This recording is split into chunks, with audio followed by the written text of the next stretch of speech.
As recently as 150 years ago, geologists couldn't agree on the composition of the Earth's interior.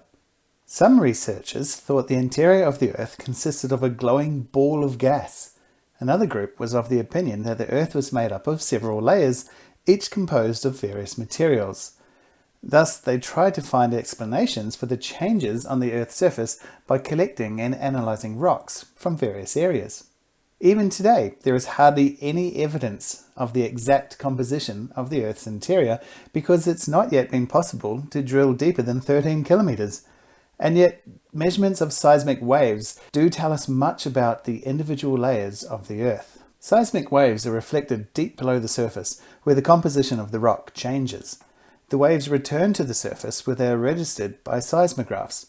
The speed and depth of the reflection of the waves gives us information about the interior of the Earth. Consequently, we know today that the Earth is surrounded by a crust that is composed of relatively light rock. Underneath that layer is the mantle, which is solid rock on the outside and becomes more fluid towards the center. Then comes the Earth's core. Scientists differentiate between the outer core and the inner core. Both probably consist primarily of iron, though the inner core likely reaches temperatures near those of the surface of the Sun, about 6,000 degrees Celsius. The Earth's gravitational field pulls down the crust onto the mantle with a huge force. The oceanic crust is more dense than the continental crust. At point X in the diagram, the effect of gravity and the material being more dense causes the oceanic plate to go deeper into the Earth. As the plate goes deeper into the Earth, the temperature and the pressure increase. The rocks of the plate plasticize and change into magma.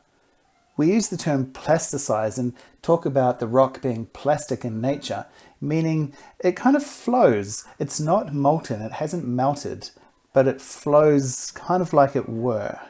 Point X is called an ocean trench or a deep sea trench. An example is the Mariana Trench, which at 10,920 meters below sea level is the deepest point on the Earth's surface. At point D in the diagram, convection currents in the mantle carry the magma upwards. If there's a weakness in the Earth's crust at that point, the result could be a mid-ocean ridge, for example in the Atlantic Ocean, or a volcanic island, for example Krakatoa in the South Pacific. As the magma flows up onto the ocean bed, it spreads equally on both sides. When it has cooled, new seafloor has formed. The fluid or plastic rock from the mantle is called magma. Lava is when the magma reaches the Earth's surface and cools down and solidifies into solid rock. Let's look at the mantle and the core. The mantle is like a thick, hot, movable solid. When stresses build up, the mantle doesn't crack or fracture. Instead, it flows like a thick, viscous syrup.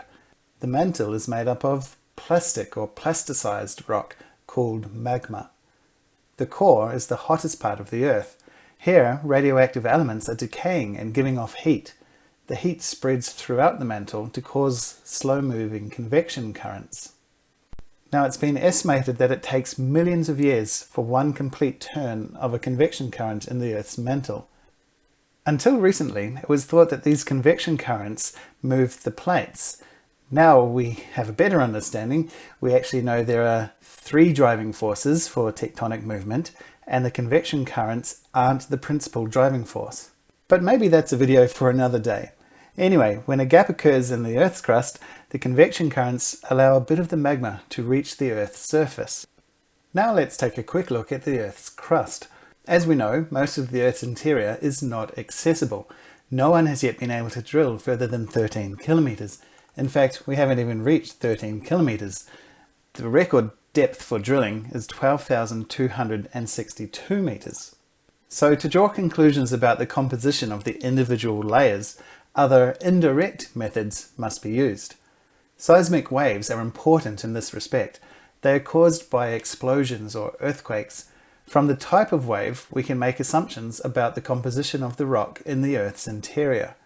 Further information is gathered from temperature readings, the Earth's magnetic field, and the Earth's gravitational field. The continents and the seafloors are on the outer layer of the Earth called the crust. It's very thin, about 35 kilometers thick. Compared to the Earth's radius, 6,378 kilometres, the thickness under the continents is between 30 and 100 kilometres. The crust under the Central Valley in California is only 20 kilometres thick, whilst the crust under the Himalayas has a thickness of 90 kilometres. The structure of the oceanic crust is relatively simple. It's divided into a few layers. First, a fairly solid sediment covers the floor. Its thickness fluctuates from several hundred metres to 3 kilometres. The second layer consists of hard rock, 1.5 kilometres thick on average. A third layer, about 5 kilometres thick, has never been drilled. So there you go, a very brief look at the structure of the Earth. Hey you, hit the like button. Yeah, and the subscribe one too. Yay!